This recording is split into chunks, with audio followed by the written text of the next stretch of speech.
Live from the National News Studio, Sri Lanka.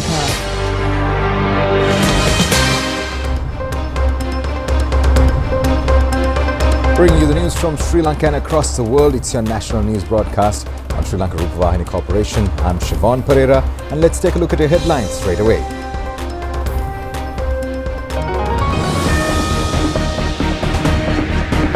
The President emphasizes that the task of rebuilding the nation's collapsed economy undertaken by the government and the steps taken to end the dark rule that drags society into ruin will not be reversed under any circumstance. Flights from Bere Aerodrome recommenced. A dividend of 6 billion rupees to the Treasury from the National Savings Bank. A supplementary medicine to kill cancer cells from University of Colombo. Improving Pirivan education also included in educational reforms, says the Premier. The notification regarding the final 5G handing over announced digital television in another 4 years. A fire at one of the largest oil refineries in the US.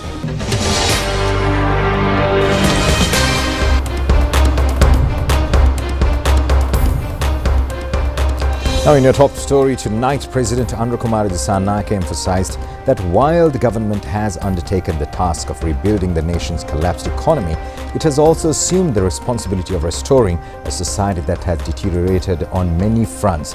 Now, the President stressed that the decisive steps taken by the government to end the dark rule that drags society into ruin through the drug trade and the power of arms will not under any circumstance be reversed.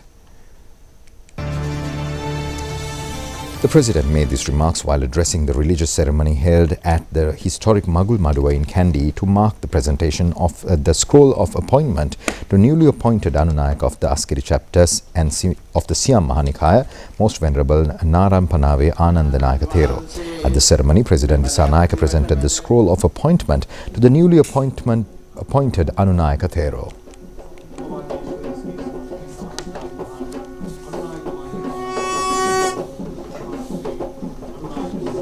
The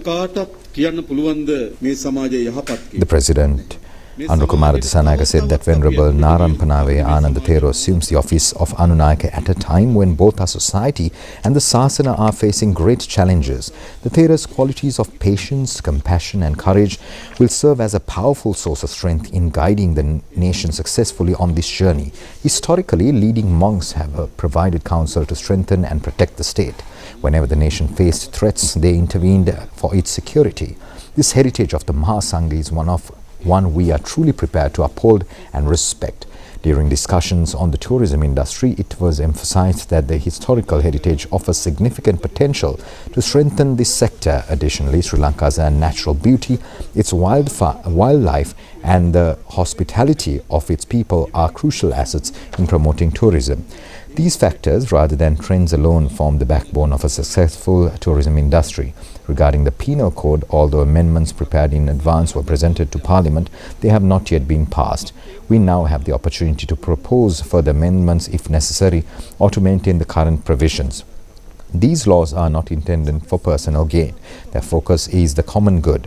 The government's vision is to build a stronger and better state, a goal that can only be realized by recognizing and fulfilling the responsibilities entrusted to us as the ruling party, with significant roles assigned to our Mahanayaka Theros.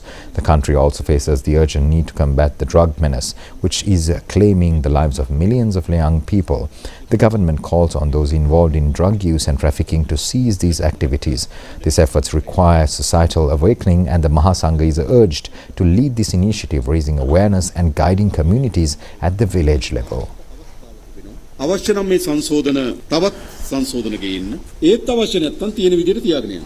යම් ප්‍රමාණයකින් අපිට සැකියාව ලැබුණා මේ මත්ද්‍රව්‍ය පිළිබඳව දොරටුව විවෘත කරගන්න. මට අත තියන්න බැරි ළඟා වෙන්න බැරි ප්‍රමාණයේ යකඩ දොරටුව වෙහිලා තිබුණා. දැන් අපේ පොලිස්පතිතුමා ඇතුළු ශ්‍රී ලංකා පොලිසිය සමත් වුණා මේ දොරටුව තට්ටුවක් දාලා විවෘත කරගන්න. තාම ඇතුළට ගිහිල්ලා අවසන් නෑ. හැබැයි දොරටුවෙන් ඇතුල් වෙනකොට අපිට පෙන්වන්නේ මොනවද? ඉතාමත් භයංකාර චිත්‍රයක්. දොරටුව වැහිලා තියෙන තෙක් අපි කල්පනා කරා මේ තරම් බිහිසුණු තත්ත්වයක් නැතුව ඇති නේද කියලා. හැබැයි දොරටුව විවෘත කරපුවාම අපිට දැනෙනවා මොනතරම් බිහිසුණු තත්ත්වයක් මේ වහලා තිබුණු දොරටුවෙන් ඇතුලේ තියෙනවද? කුඩු නිෂ්පාදනාගාර, අවි ආයුධ ගබඩා, කන්ටේනර් වලින් කුඩු නිෂ්පාදනය සම අමුද්‍රව්‍ය, නූතනම පැකට් කඩපු නැති ගිනි අවි, කිලෝ 100 ගණනක් හම්බ වෙන මත්ද්‍රව්‍ය, ඒවට ඇබ්බැහි වුණු මහා තරුණ පරම්පරාව, ඒවා අලෙවි කරන මහා යාන්ත්‍රණය, ඒ යාන්ත්‍රණයත් එක්ක ගැට ගැහුණු පොලිසිය ඉතා කුඩා ප්‍රමාණය, හමුදාවන්ගේ ඉතා කුඩා ප්‍රමාණය, රාජ්‍යාන්ත්‍ර ඉතා කුඩා ප්‍රමාණය, මෙවැනි ඉතාම භයානක චිත්‍රයක් ඇතුළේ පේනවා. දැන් අපිට පුළුවන් ඒ චිත්‍රයට මුවා වෙලා ආපහු දොර වහලා අනේ අපි නැහැ කියලා ඉන්න. එහෙම නැත්නම් අපිට පුළුවන් ඒ දොරටුවෙන් අපි තබපු පියවර ආපසු වරවන්නට ඉදිරියට යන්න. අපි තෝරාගෙන තියෙන මාව. මම හිතනවා ඒ සඳහා අපිට පුළුල් ජාතික ව්‍යාපාරයක් අවශ්‍යයි. ඒ නිසා මේක සමාජයේම ව්‍යසනයක් බවට පත් වෙලා තිබෙන නිසා ඒ සමාජයේ ව්‍යසනේ තුරන් කිරීම සඳහා මහා ජාතික ව්‍යාපාරයක් ගොඩනැගීමේ අරමුණක් අපි තියෙනවා. අපි සෑම දිනකටම දැනුම් දෙනවා. ලොල්ලුණු අයටයි විකුණන අයටයි ඉවත් වෙන්න. ඒ මහා සංග්‍රාමී අපි ආරම්භ කළ යුතු කියලා මම විශ්වාස කරනවා. අන්නේදී අපි හාමුදුරන් වහන්සේලාට පැවරන කාර්යභාරය රජයේ කාර්යභාරයටත් වඩා විශාලයි කියලා මම හිතනවා. Venerable Anunayaka Theras of the Malvatu and Askeri chapters, along with the members of the Karaka Mahasangha Sabha, clergy from other religions, ministers and parliamentarians and several others also attended this occasion. President Anukumar Dissanayake called on the chief prelates of the Malvatu and Askeri chapters today and received their blessings. Upon arriving at the Malvatu Vihara, the President paid his respects to the Mahanayaka Theras of the Malvatu chapter, Most Venerable Tibbatuave Sri Sumangala Thera, and engaged in a brief discussion and received blessings. Subsequently, the President visited the Askeri Vihara and called on the Mahanayaka Thera of the Askeri chapter, Most Venerable Varakagoda Sri Jnana Ratana Thera, inquiring after his well-being, engaged in a brief conversation.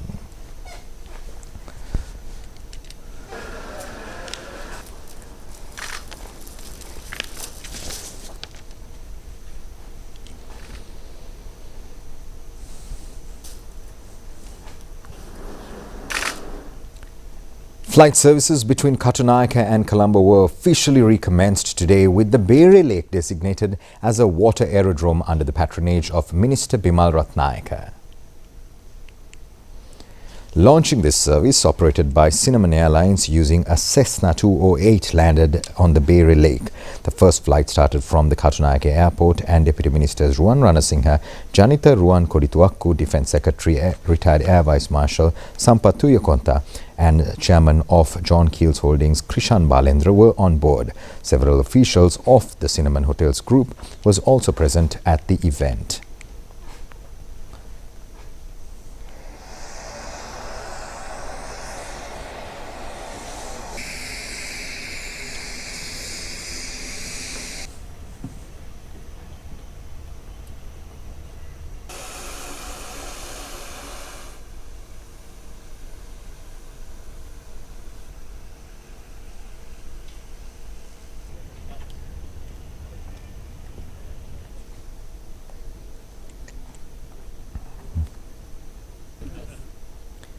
The National Savings Bank has granted a dividend of 6 billion rupees to the Treasury.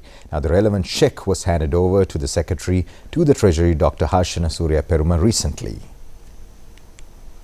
The Director Board of the National Savings Bank points out that the bank has achieved significant results during the year 2024. The bank has been able to make this contribution due to the excellent operations and highly productive administration policies. Chairman of the National Savings Bank, President's Council, Dr. Harsha Kabral, and several others were present at this occasion. Colombo University's Institute of Biochemistry, Molecular Biology and Biotechnology has announced a major breakthrough in cancer treatment. Professor Samir R. Samarakon said that the newly improved cancer drug has shown highly successful results in combating the disease. He explained that the medicine is provided as a dietary supplement and its effectiveness has been remarkable. The professor further stated that steps are being taken to export the product, which is expected to generate around $2 million in the revenue for the country. This nutraceutical has been launched 3 years ago, and now almost 3 years consumers in Sri Lanka, they have used this and they have given some positive feedback.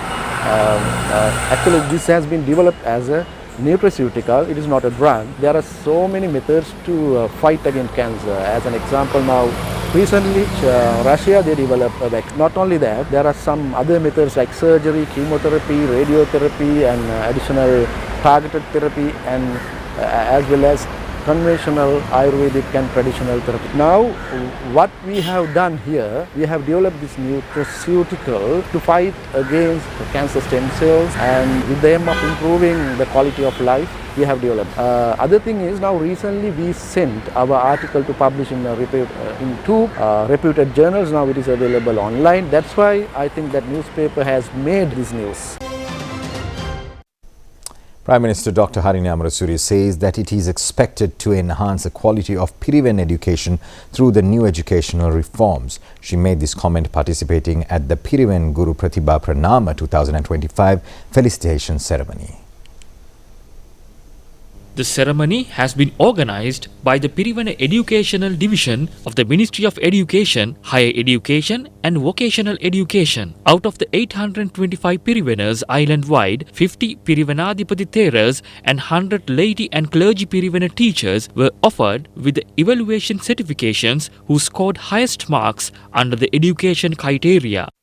To mark the 156th birthday anniversary of Mahatma Gandhi, a ceremony was held at the temple trees yesterday under the patronage of Prime Minister Dr. Harini Amarasuriya together with the High Commissioner of India to Sri Lanka, Santosh Jha. As a part of the commemoration, a flower garlanding ceremony was conducted before the portrait of Mahatma Gandhi, paying tribute to his enduring legacy of peace, non-violence and humanity.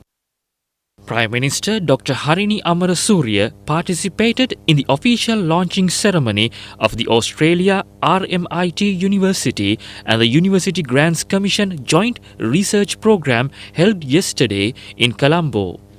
This program creates a special opportunity for the students who undergo doctoral training and aims to training young academics of Sri Lanka by bridging knowledge, advancing research and innovation along with nurturing future readers. The program is conducted in partnership with the University of Peradeniya, University of Moratuwa, University of Ruhuna and the University of Sri Jayawardhanapura. On this occasion, 30 scholarships were awarded to the students for doctoral training.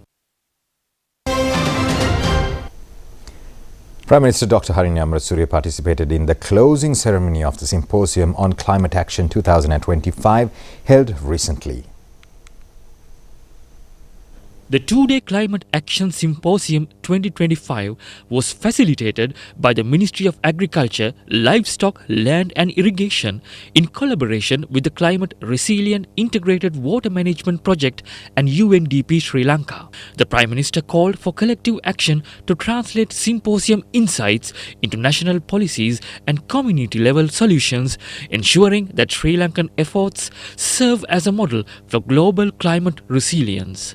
Over the past 2 days, this symposium has brought together scholars, practitioners, policymakers, and community representatives to consider a critical question for our nation: how we adapt to climate change and secure our future through resilient water and agricultural systems. Sri Lanka is a country with fertile land, abundant rainfall, and a hydraulic civilization that extends back more than 2 millennia.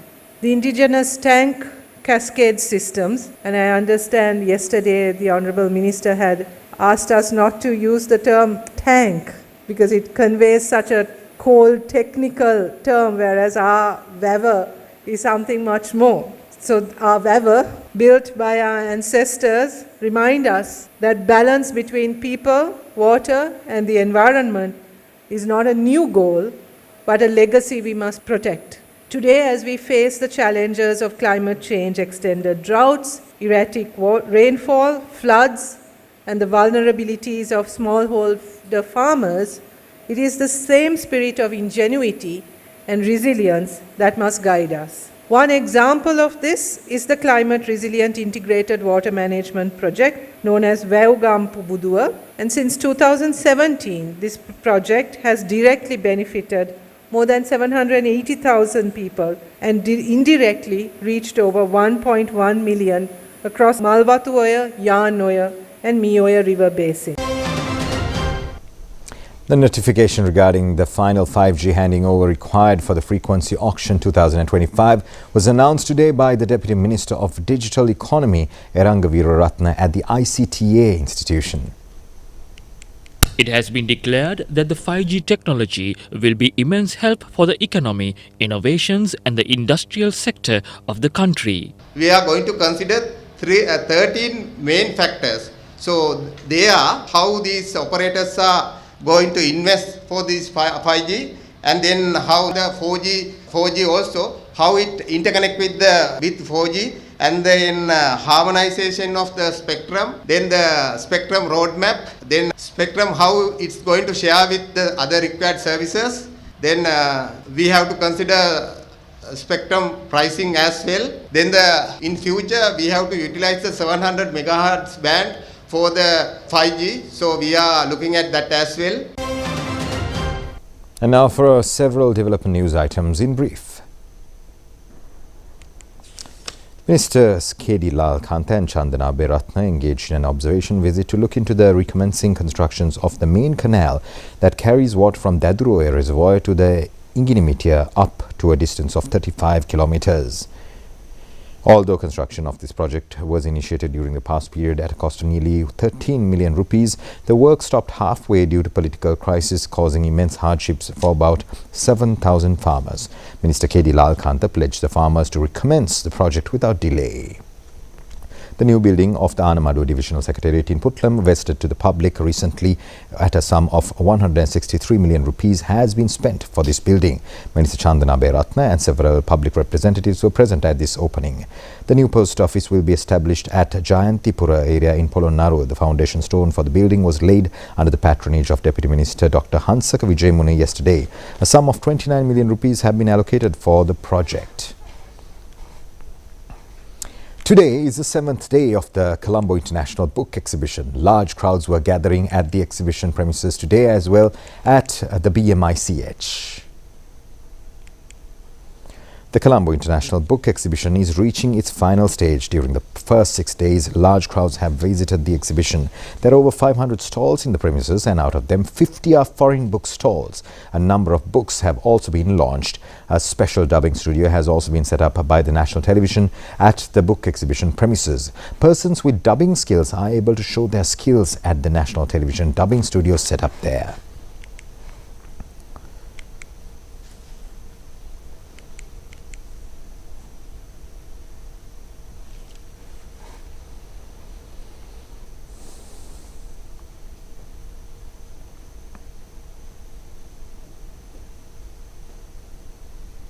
The International Tourism Leaders Summit was held yesterday at the Bandaranaike Memorial International Conference Hall in Colombo under the patronage of President Andrew Kumar Dissanayake.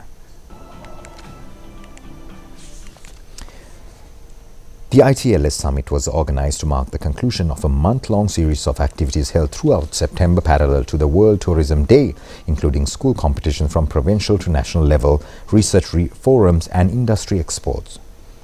The summit brought together ambassadors, high commissioners, stakeholders from the tourism industry and local as well as international scholars. The summit also featured a scholarly discussion under the theme Tourism Innovation and Connections for the Future of Sri Lanka's Tourism Industry with ambassadors, high commissioners and distinguished international experts.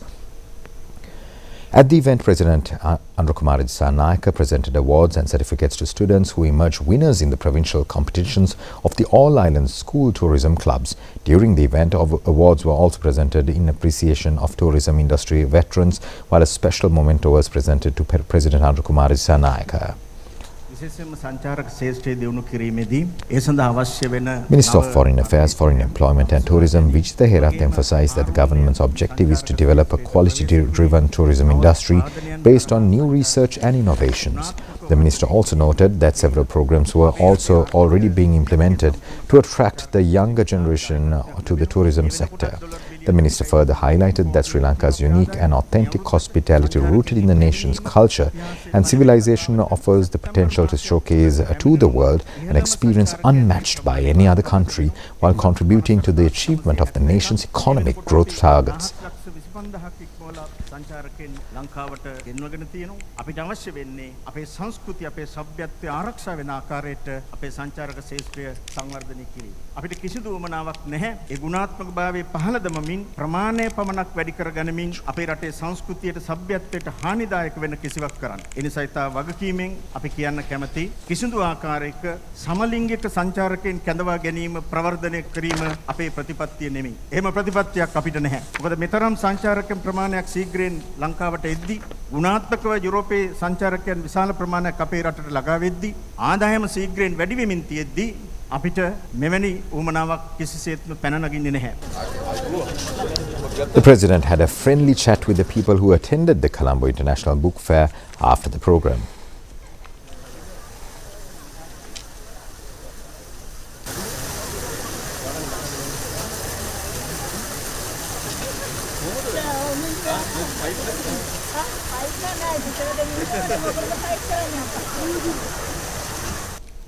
The fourth Arogya Wellness Centre set up under the Health Ministry's pilot project was vested with the public yesterday at the Polgollavatta area in Kandy.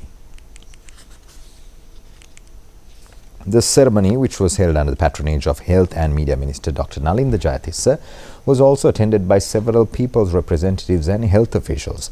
About 7,000 people living in the Gabadagama, North and South Gunepan and Upper Gunepan Grama Seva divisions will be benefited from this health centre. The minister registered the first patient at this centre and handed over the relevant card. Addressing the gathering, the minister enlightened them on the services available at this centre.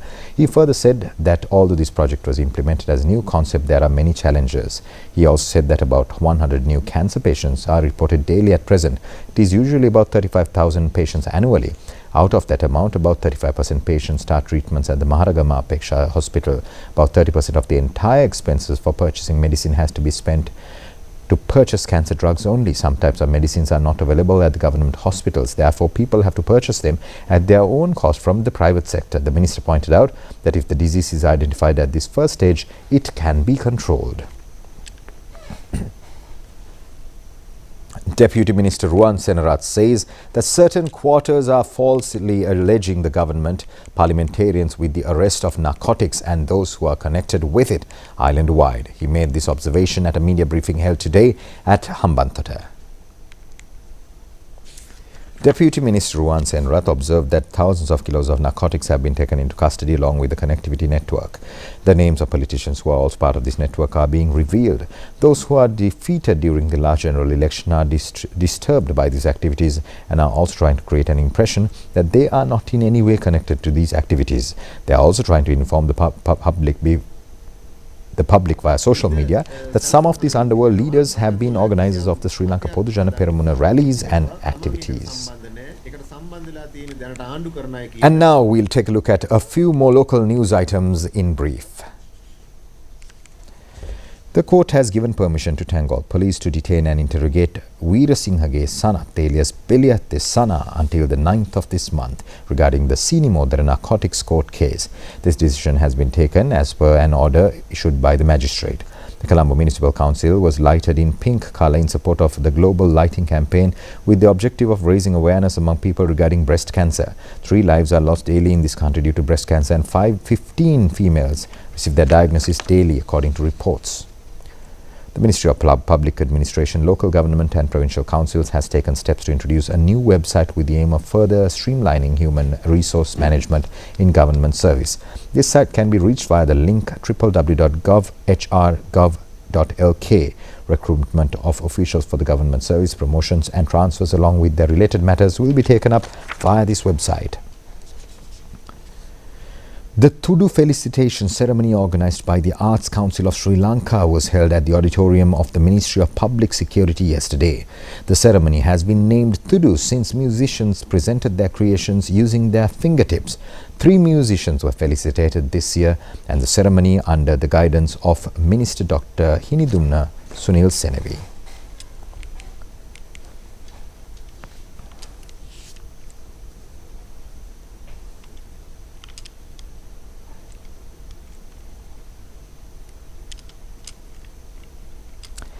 Measures have been taken to conduct the National Pensions Day commemorative ceremony on the 8th of this month. Now, the theme of this year is Strong, Healthy and Courageous Life. The main ceremony is to be held at the Wedamulla Pensioners Resort in Kalaniya. A media briefing in this connection was held today at the Government Information Department. Director General of Pensions Department Shaminda Hettiarachchi said that the program aimed to provide pensioners with services conveniently without the need for unnecessary travel or repeated phone calls. He explained that many services could now be accessed through their mobile phones, making the process easier for retired citizens. He further noted that from next month, pensions would be credited directly to the retirement date for new retirees. Secretary to the Ministry of Public Administration S. Alok Bandara stated that measures have been taken to streamline pension payments. He said that necessary documentation must be completed in advance so that issues related to pension processing could be resolved quickly, allowing payments to be made on time.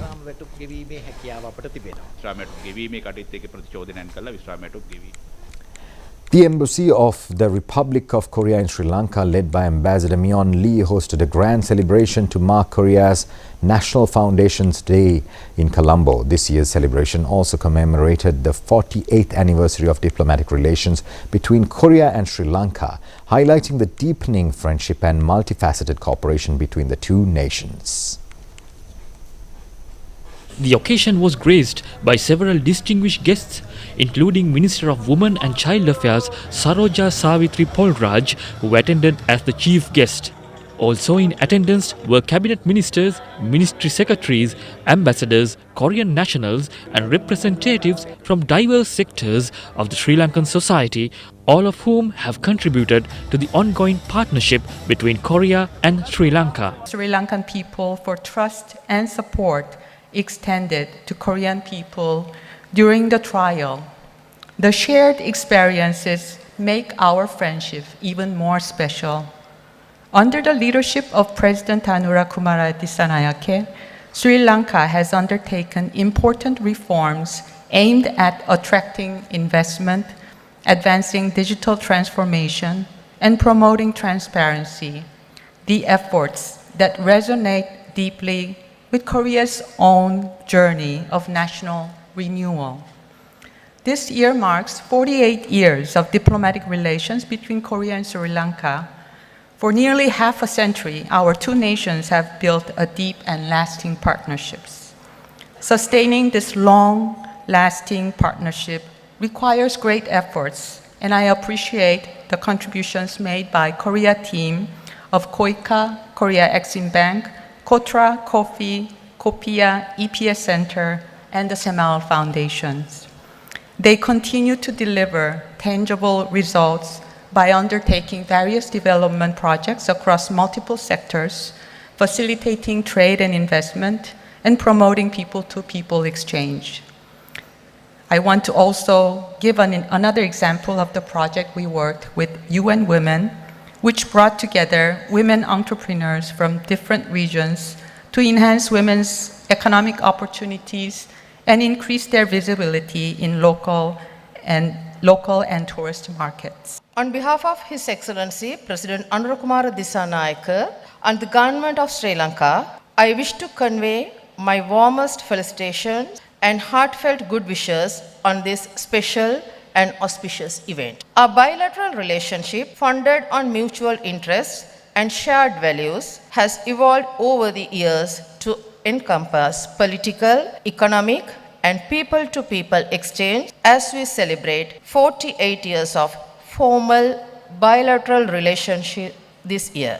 I am confident that our growing ties will further enhance our comprehensive bilateral agenda and foster deeper collaboration in multilateral fora.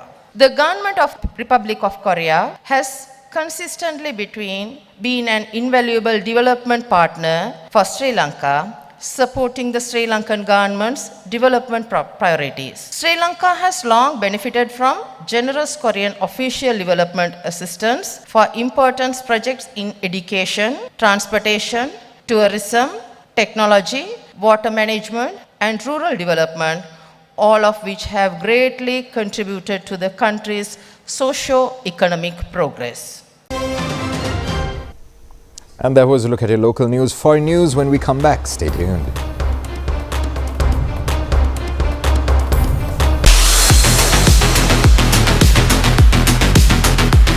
කළුගම් තොටින් සාලියපුරයට ස්ලාඩා racing ශූරතාවලියේ පුලතිසිපුර ප්‍රවේශය. රැවල් දහවන පතේ පිරී ඉතිරී යන කුතුහලයේ නිමේෂයන් තත්පරයෙන් තත්පරය කිසිදු අඩුවක් නොමැතිව ඔබේ නෙත්මානයට ගෙනෙන ChannelEye නිර්මාණශීලී මෙහෙයුමේ නූතන ක්‍රියාන්විතය. ඝන සුපර් ක්‍රොස් 2025 ඔක්තෝබර් 5 වනදා විවේකී ඉරිදාව කාර්යබහුල කරගන්න උදෑසන 9 සිට සජීවීව එක්වන්න.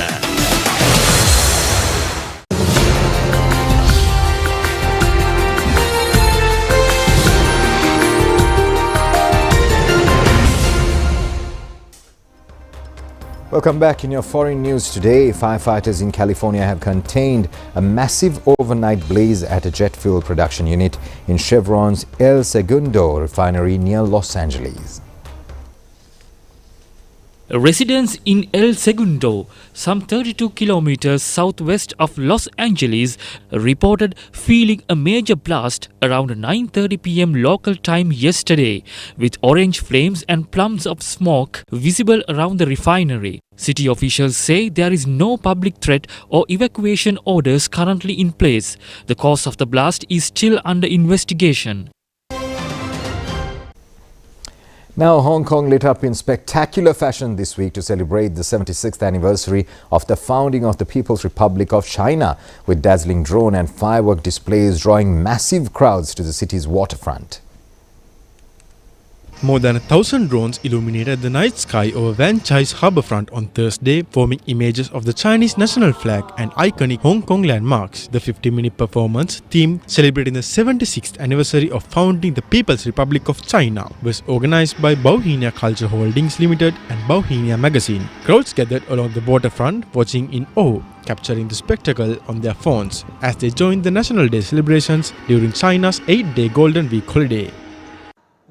On Wednesday, the city's skyline glittered as more than 30,000 fireworks lit up Victoria Harbour in 23 minutes display, watched by an estimated 344,000 spectators. The event, organised by the Culture, Sports and Tourism Bureau under the theme Victoria Harbour Fireworks Shine Across the Motherland, featured a series of patriotic and cultural segments. Gold, silver and red fireworks filled the sky, marking the special occasion with dazzling scenes that left both residents and visitors deeply moved.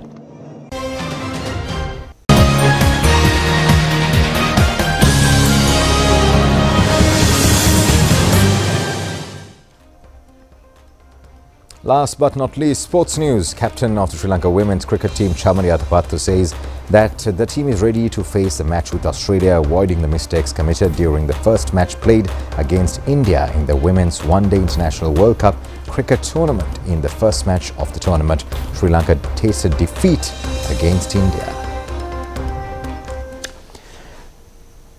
Bangladesh won by 7 wickets in their match against Pakistan in this tournament. The match was played yesterday at the R. Premadas International Cricket Stadium in Colombo.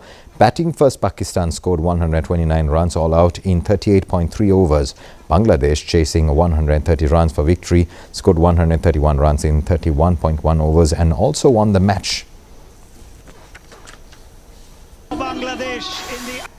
Well, that was a look at your news here at Sri Lanka Rupavahini Corporation. I've been Siobhan Pereira. Wish you a pleasant evening and a wonderful weekend ahead. See you tomorrow.